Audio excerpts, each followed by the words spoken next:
கிட்டத்தட்ட 1.5 லட்சம் வாக்குகளுக்கு என்ன நடந்தது என்று எங்களுக்கு தெரியாது.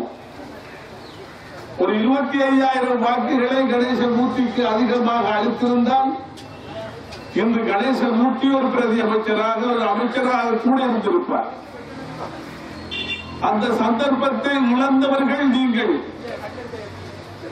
எதிர்காலத்திலும் அவ்வாறு அரசியல் மடத்தனத்தை செய்து விடாதீர்கள் என்று நாங்கள் உங்களுக்கு சொல்லுகிறோம். அவரை ஒரு பாராளுமன்ற உறுப்பினராக ஒரு பவர்ஃபுல் அமைச்சராக நாங்கள் பார்க்க ஆசைப்படுகிறோம். நீங்களும் அதிகம் ஆசைப்பட்டுக் கொள்ளுங்கள் என்றுதான் நாங்கள் சொல்கிறோம். தீர்வு என்ன வரப்போகிறது என்று எல்லோரும் எதிர்பார்த்துக் கொண்டிருக்கிறார்கள். ஆனால் என்ன பொறுத்தவரையிலே என்ன வரப்போகிறது, எப்பொழுது கிடைக்கப் போகிறது என்பதிலே எனக்கு சந்தேகம் இருக்கிறது. எனவே தீர்வு கிடைக்கும் என்று சொல்லுவார்கள். குளம் மற்றும் என்று குடல் வைத்து படித்து செத்தலாம்.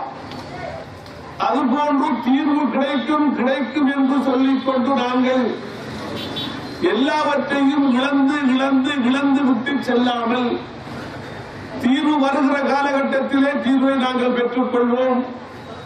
அந்த சமகாலத்திலே அரசிலே எதை செய்ய முடியுமோ அதை செய்து கொள்கிற பக்குவம் முஸ்லிம் மக்களை போன்று தமிழ் மக்களுக்கும் வர வேண்டும் என்றுதான் நான் சொல்லி வருகிறேன். அவ்வாறு சமகாலத்திலே 2 விடயங்களையும் நாங்கள் பரிமாற்றம் செய்து கொண்டு போனால் மாத்திரம்தான் பாதிக்கப்பட்டு போயிருக்கிற இந்த சமூகம், நொந்து நூலாகி போயிருக்கிற இந்த சமூகம் எதனையாவது பெற்றுக்கொள்ள முடியும், செய்து கொள்ள முடியும் என்று நாங்கள் கருதுகிறோம். இதிலே முஸ்லிம் அரசியல் தலைவர்கள் வெற்றி கண்டிருக்கிறார்கள்.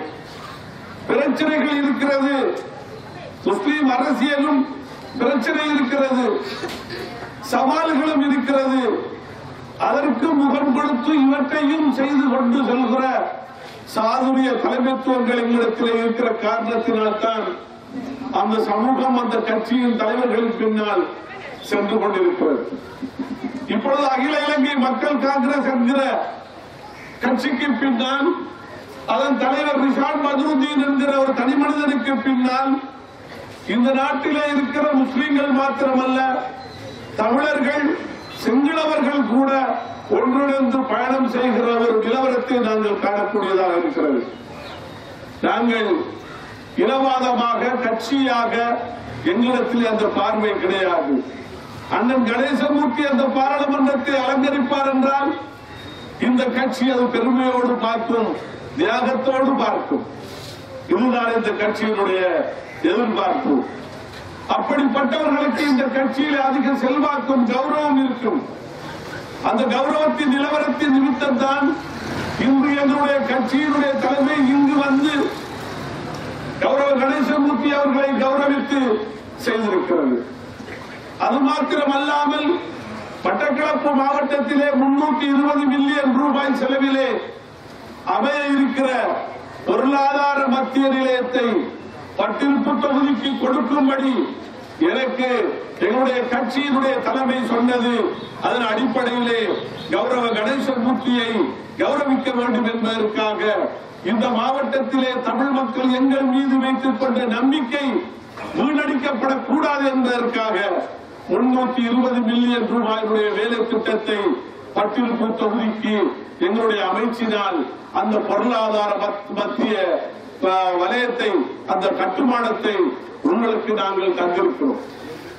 தேர்தல் காலங்களின் பொழுது யாரும் சொல்லக்கூடாது அமீரலிக்கு வாக்களிப்பது என்பது பள்ளிவாசலை கட்டுவதற்கு அல்லது அபிவிருத்திகளை இல்லாமல் செய்வதற்கு அல்லது உரிமைகளை பறிப்பதற்கு என்று அவர்கள் சொல்லுவதாக இருந்தால் இன்று நாங்கள் செய்கிற இந்த தர்மம் பிழையானதாக இருக்கும் என்று நாங்கள் நினைக்கிறோம். எங்களிடத்தில் அந்த எதிர்பார்ப்பு இல்லை. அதனால்தான் 320 மில்லியன் ரூபாய்களை ஓட்டமாவடியில் கட்ட முடியாமல் என்கிற நிலவரமில்லை அமையவில்லை. ஆனால் எங்கள் மீது இந்த தமிழ் சமூகம் நம்பிக்கை வைத்திருக்கிறது. அதை நாங்கள் கௌரவப்படுத்த வேண்டும் என்பதற்காகத்தான் பட்டிருப்பிலே கழுதாவளையிலே அதை கட்டிக் கொடுப்பதற்குரிய அந்த வேலை திட்டத்திற்கு நாங்கள் ரோம்பட்டிருக்கிறோம், உடன்பாடு கொடுத்திருக்கிறோம். சந்தோஷமாக செய்ய வேண்டும் என்று எங்களுடைய கட்சியினுடைய தலைமை என்னை வேண்டியது. எங்களை கௌரவ கணேசமூர்த்தி அவர்கள் வேண்டுகோள் விடுத்தார்கள், செய்து கொள்ளுங்கள், நாங்கள் அதை செய்து தருகிறோம் என்று நாங்கள் சொல்லியிருக்கிறோம். எனவே தேர்தல் காலங்களிலே நாங்கள் கெட்டவர்களாக, கெட்ட பொருட்களாக, பேச்சு பொருட்களாக இருக்கக்கூடாது என்று நான் இடத்திலே பிரார்த்தனை செய்கிறேன். எனவே நான் அதிகம் பேசவில்லை. அம்பாறையிலும் காத்தாங்குடியிலும் ஒரு திறப்புழா இருக்கிறது. எனவே அந்த வகையிலே இந்த விடயத்திலே எங்களுடைய ஒரு அவசரமாக செய்து கொண்ட நிகழ்வு. எனவே மற்ற நாங்கள் பாராளுமன்ற உறுப்பினர்கள் கூட